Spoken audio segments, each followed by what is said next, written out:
En tiempo compartido. Alfredo Martínez y su equipo hacen de la mañana de NBR tu mejor compañía. Seguí en NBR, la radio. FM 90.5, donde el mensaje se potencia. Recibimos a un amigo, siempre pienso cuando viene Eduardo, allá por 1987 empezó a venir, así que imagínate las veces que lo hemos tenido con nosotros. ¿Cómo estás, Edu? ¿Cómo estás, Alfredo? ¿Cómo están todos? Bien, muchas gracias, bienvenido. Y he sido columnista, además. Y es columnista, por supuesto, eso. claro que sí, pero sí, toda una participación siempre muy activa. La verdad que sí. Edu, ¿estuviste en la Ciudad Autónoma el sábado? Sí. Ajá. Sí. Fue muy reconfortante ver toda la cantidad de gente que apoyaba al campo. Uno a veces piensa que es un reclamo casi de manera individual, pero la verdad que nos dimos cuenta que había mucha gente que salió a la calle con sus banderas, gente que a lo mejor no tenía nada que ver o no tenía mucho que ver con la actividad nuestra, pero que sin embargo salió a apoyar.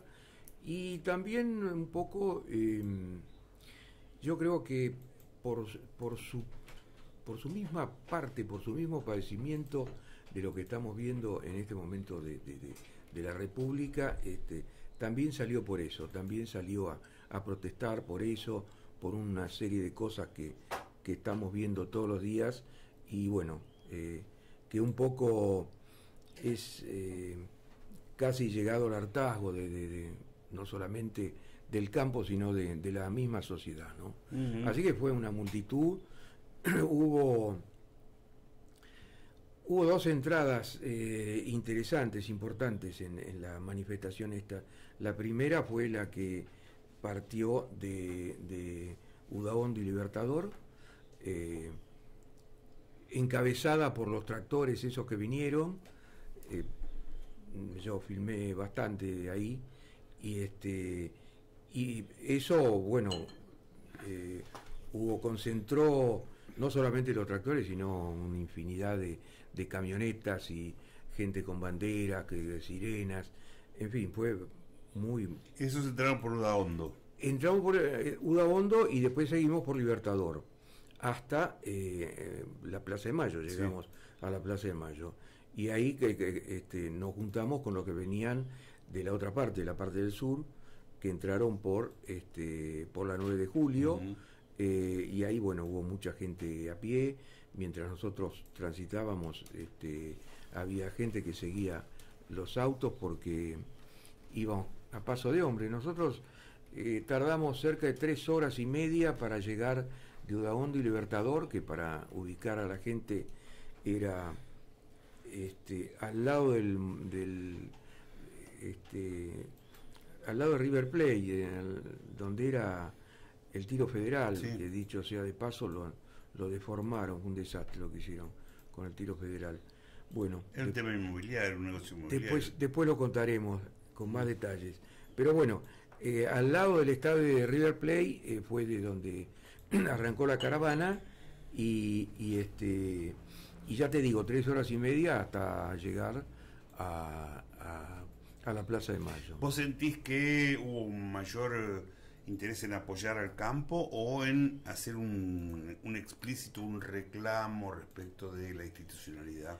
Mira, hacía mucho que cierto núcleo de la sociedad no se manifestaba, y creo que en este caso, en este episodio que sucedió, la gente aprovechó mucho para expresar su bronca, como vos bien decís, en favor de la República y bueno, de una serie de cosas que excedían el reclamo solamente de las rurales, ¿no? ¿Y encontrás puntos en común con el 2008?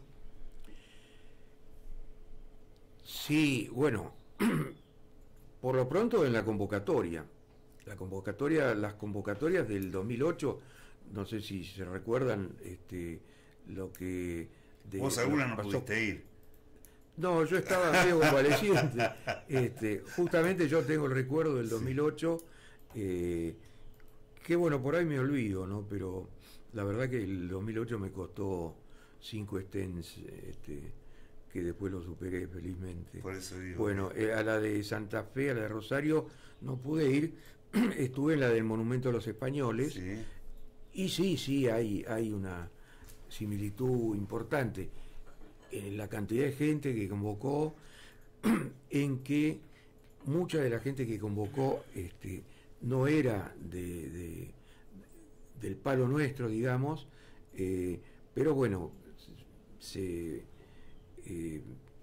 sucedió que la convocatoria excedió, como te decía, lo que podía ser una convocatoria solamente del ruralismo, ¿no? Pues es que yo tengo la impresión, vos me dirás tu opinión, por supuesto, yo tengo la impresión que nos está faltando un engranaje en esto de ver la realidad argentina, que tiene que ver con que siempre le pedimos al otro un cambio, ¿no? No estoy hablando de unos o de otros, estoy hablando de que le pedimos al gobierno que cambie, desde sea el que fuere el que esté.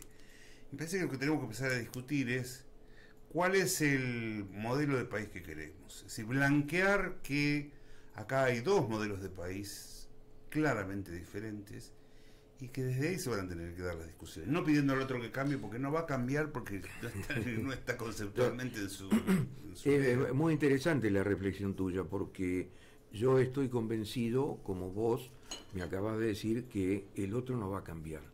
Pero creo que nos están cambiando a la sociedad en general, en suma, la suma de la sociedad está cambiando. Estamos naturalizando episodios en los que nunca se nos había dado por pensar, y hoy realmente vemos que el perfil de país ha cambiado, pero fundamentalmente, y nos han hecho creer que esto era lo natural, y en realidad lo natural no es esto. ¿Y qué serían esas cosas que creemos que son naturales? Mirá, en primer lugar, yo creo que la República no la puede manejar una pandilla. La República tiene que ser manejada... Este hombre, o Milei, mirá. ¿Cómo? Parece espero Milei. No se me ocurre otro término, además lo copié, pero además vos sabés que viviendo en el campo siempre he tratado de leer mucho, y ya lo de la pandilla ya venía de hace bastante tiempo, porque no me refiero solamente a esta pandilla. Todos los esfuerzos que han hecho los distintos gobiernos por hacerse cargo de la República han significado casi una actividad, una actuación desarrollada por una pandilla. Es decir, que estamos hablando de la clase dirigente en términos generales. Hablo precisamente de la clase dirigente, sí. Hacerse de la República o del manejo de la República, por supuesto, siempre ha sido un logro perseguido por casi toda la clase dirigencial. Y eso, bueno, con el correr del tiempo lo hemos naturalizado casi, y hoy vemos como natural que 2 o 3 personas estén gobernando solamente para salvar qué sé yo, lo que puede suceder cuando cambie el Poder Judicial, o cuando el Poder Judicial realmente se ponga los pantalones. ¿Pero podemos entender que haya gente que no piense igual y tenga derecho a ello? No, la gente que no piensa igual me parece perfecto. Hay mucha gente que no piensa igual.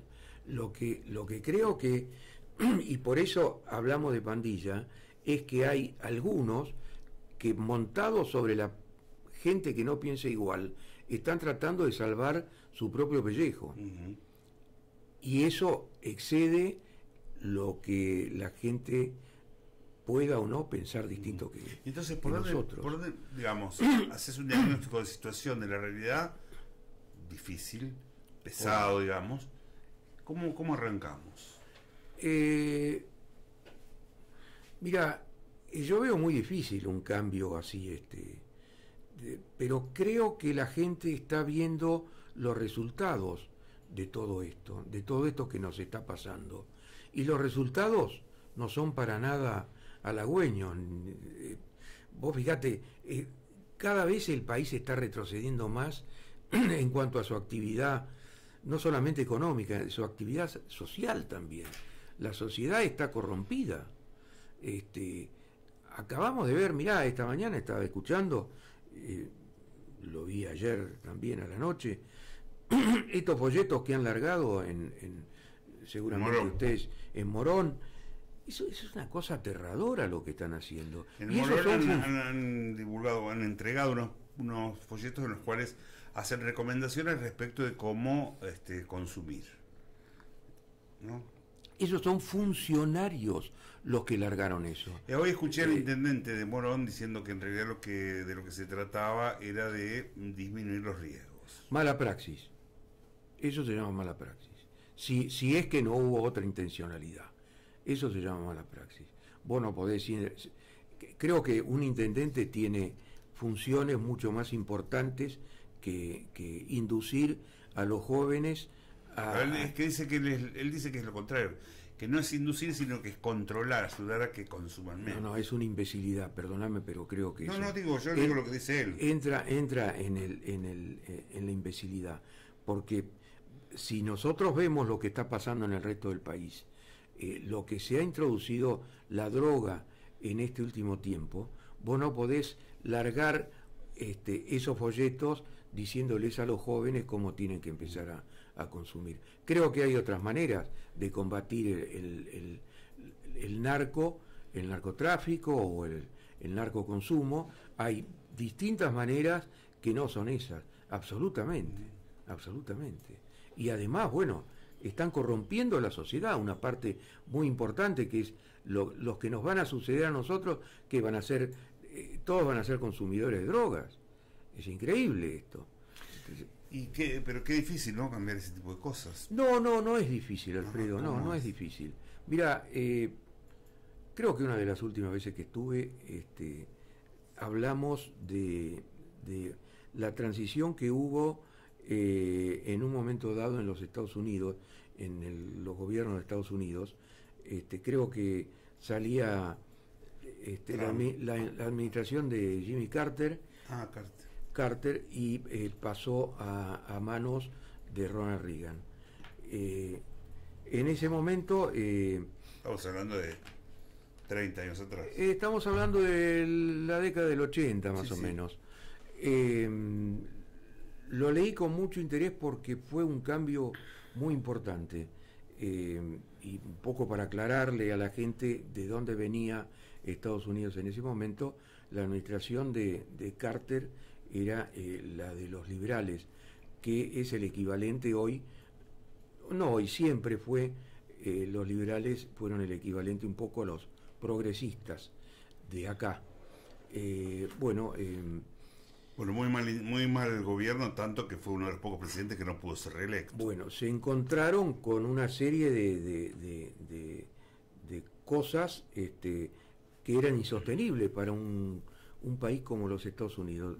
Ronald Reagan no tenía muy buena fama, por el contrario, bueno, él fue, creo que fue gobernador de Texas. Y antes actor. Sí. Y por supuesto era el típico cowboy, actor, y por eso la gente no le dio demasiado... Pero era republicano, pero era de republicano, la derecha, del y era de la liberalismo. Entonces, ¿qué hizo Reagan? Convocó a todos los especialistas, que había por cierto muchos, que venían de las universidades, y en la parte de la economía liberalizó un montón de cosas, de actividades económicas que hasta ese momento estaban muy ligadas, por supuesto, al progresismo de aquel entonces. Al liberalizar todo, hubo una baja importantísima de impuestos. Mucha gente decía, bueno, pero si nosotros bajamos los impuestos no tenemos con qué recurrir o acudir a toda esta demanda social que hay en este momento. Bueno, muy sabiamente se asesoró con un señor que después cobró mucha fama, que fue un señor Laffer. De ahí sale la curva de Laffer, que demostró que al reducir la cantidad de impuestos, se iba a recaudar mucho más, iba a aumentar la recaudación y se iba a comenzar a producir más. Eso creó confianza en el gobierno. Y eso es una de las cosas que nos falta hoy a Pero nosotros. para eso se necesita un cambio de gobierno, porque este gobierno no lo va a hacer. Bueno, obviamente, pero en algún momento tiene que Bueno, venir no está eso. muy bien, pero digo, todos lo tenemos. Si nosotros llegamos a ese momento, a ese cambio, y hay una cuestión que es la confianza, una cuestión de los gobiernos y de las economías que se basa en la confianza, que es lo que hoy nos falta en este país. Hoy no podemos tener confianza en nada ni en nadie, y muy poquito en la justicia. Entonces, la cuestión viene por un cambio, que es un cambio casi te diría, pero creo que se va a dar, es un cambio drástico, pero creo que se va a dar. Vos fíjate cómo aumentó la intencionalidad de votos o de confianza hacia un personaje que hasta hace no mucho tiempo despertaba a lo mejor ciertas burlas, un tipo despeinado, con una característica que a la gente, a lo mejor a muchos les chocaba. Pero tiene rasgos totalitarios también. Sí, sin embargo, hablamos de Milei, ¿no? Estamos hablando de Milei, pero hay una circunstancia que a la gente le atrajo muchísimo, que es volver a hablar de libertad. Y eso creo que es una cosa muy importante. La libertad de poder elegir, la libertad de poder comerciar, la libertad de devolverle la confianza a la gente en lo que va a ser, en lo que es tuyo, lo que vos te lo ganaste con tu trabajo. Bueno, pero uno dice, sí, bueno, todo bien, pero resulta que el que no tiene se caga de hambre. No, no es así, porque todo esto, y vuelvo al ejemplo de los Estados Unidos, al recuperar la confianza en las industrias, en las empresas, en las pymes, hoy una pyme no te toma un empleado, perdóname, ni en pedo. ¿Por qué? Porque las leyes sociales están hechas casi en contra, no solamente de los empleados, sino de las pymes. Hoy no te toma nadie un empleado. Cuando vos liberalizás cierta parte de la economía, estás poniendo en manos de las pymes la producción, el hecho de volver a rehacer y volver a pensar en el progreso. Eso es lo que nos falta. Hoy no pensamos en el progreso, hoy pensamos en el día a día, hoy pensamos en que el dólar, en vez de 200 que estaba la semana pasada, esté en 2005 y te ganaste, si compraste unos dólares, te ganaste unos mangos. En eso estamos pensando. 205 ayer. Bueno, 205 ayer. Es decir, todo eso genera una desconfianza, genera que la gente, en vez de invertir los pocos mangos que han ganado, diga, bueno, me compré unos dólares y hoy estoy ganando unos mangos. ¿Te das cuenta? No podemos sobrevivir con eso. Y repito, te vuelvo al ejemplo de lo que está pasando. Yo estas cosas las mido por los resultados. Y si medimos las políticas llevadas a cabo desde hace bastantes años por los resultados, vemos que cada día estamos retrocediendo más. Cada día tenemos más pobres. Vos decís, la gente se caga de hambre. ¿Y hoy qué está pasando? No se está cagando de hambre la gente. Hoy a un jubilado le regalan 8.000 mangos y todavía le tiene que agradecer al presidente que se los regale. Y esos 8.000 mangos no los sacó el presidente de su bolsillo, ni de lo que afanó durante un montón de tiempo. Eduardo, entonces es un discurso bien Milei y Sper. ¿Milei o Sper? No, yo creo que la gente está... creo que no son personajes. Yo creo que la gente, por supuesto, los que generan esos discursos, obviamente... Mira, Alfredo, vos me conocés desde hace muchos años, y yo he pensado prácticamente cada vez que he venido, cada vez que he sido columnista de nuestra radio, y siempre has estado en el mismo lugar. Y siempre estuve en el mismo lugar, sí. Y siempre pensé lo mismo. Yo creo que el liberalismo hoy es una cuestión en la que hay que pensar muy seriamente, porque yo creo que si no liberalizamos un poco todo lo que tenga que ver con las industrias, con las empresas, con la exportación y con la importación también, ¿Podríamos decir el liberalismo es la herramienta para salvar el país? Mira, yo creo que hay que intentarlo. Me parece que nunca se utilizó bien utilizado el liberalismo. No me hablen del liberalismo del PRO de hace unos años, porque ¿Y el de Menem? no fue.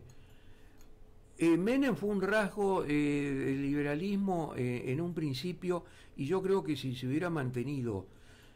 hay una cuestión, hay un rasgo de honestidad que tiene que privar o primar en todo lo que sea desarrollo de la libertad.